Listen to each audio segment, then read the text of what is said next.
Everyone, this side कृषि ma'am स्वागत करती हूँ आप सभी का इस चैनल पे। आज हम करने वाले हैं एसिड बेसिस एंड सॉल्ट्स के कुछ ऐसे एक्सपेक्टेड क्वेश्चंस जो आपके एग्जाम में आ सकते हैं। जल्दी से वीडियो को लाइक कर दीजिए एंड 1.5x पे लगा दीजिए। Let us begin with the session. सबसे पहला question, what is baking soda, give its chemical formula and one use. Baking soda क्या होता है बच्चों? बेकिंग सोडा यानी NaHCO3, राइट? तो NaHCO3 यानी सोडियम बाइकार्बोनेट या सोडियम हाइड्रोजन कार्बोनेट से भी जानते हैं। It is basic in nature. तो इसका क्या रहेगा यूज?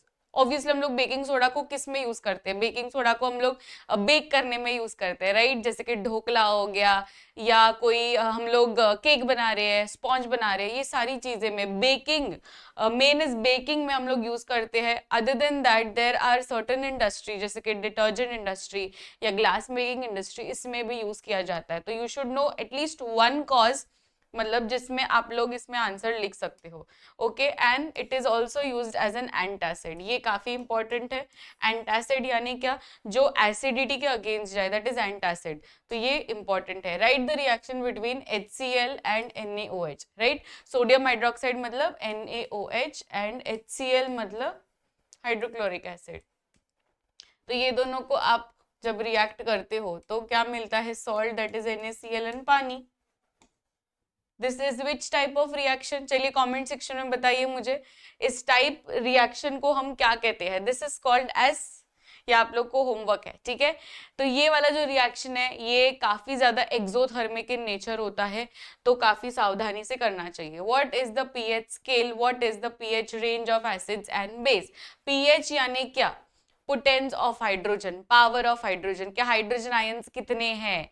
तो एसिड की हम बात करें तो बहुत ज्यादा हाइड्रोजन आयंस रिलीज होते हैं, राइट? तो अगर हम पीएच स्केल की बात करें तो इट रेंजेस फ्रॉम 0 टू 14।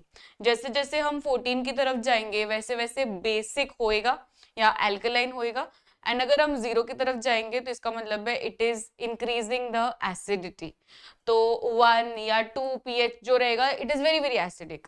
11 या 13 रहेगा it is very very basic, and 7 मतलब न्यूट्रल। तो एसिड, बेस एंड सॉल्ट जो होते हैं न्यूट्रल सॉल्ट, वो सबका पीएच यही है। तो लेस देन 7 तो एसिड, ग्रेटर देन 7 तो बेस, एंड अगर 7 ही है पीएच तो न्यूट्रल।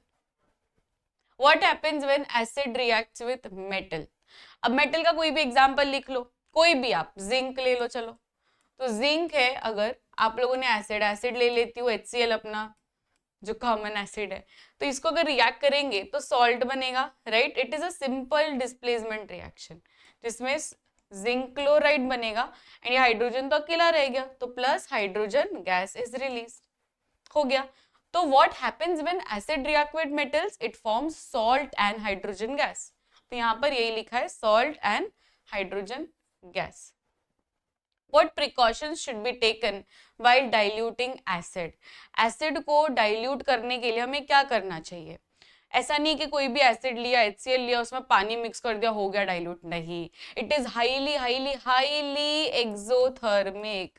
सिर्फ एक्सोथर्मिक नहीं, इट इज हाईली एक्सोथर्मिक, मतलब ब्लास्ट भी हो सकता है, लैब में ब्लास्ट भी हो सकता है। इसलिए ड्रॉप बाय ड्रॉप एसिड डाला जाता है, पहले पानी लिया जाता है और फिर वॉल ऑफ द कंटेनर से ड्रॉप बाय ड्रॉप एसिड या बेस, स्ट्रॉन्ग बेस या स्ट्रॉन्ग एसिड को डाला जाता है। ये सारी चीजें एनसीईआरटी में गिवन है। एंड हाउ टू डाइल्यूट में क्वेश्चन आया हुआ है PYQ, so you should know how to answer this type of question, कि एकदम स्लोली हमें स्टर करना है, अवॉइड स्प्लैशिंग, एकदम एकदम फोर्स से कुछ भी नहीं करना है। ये सारी चीजें ध्यान में रखनी, नहीं तो अचानक से ब्लास्ट हो सकता है, सीवियर बर्न्स आ सकते हैं। So this side Krushi ma'am signing off. Thank you so much everyone. I'll see you all in the next video. Till then keep smiling. Take care. Bye everyone.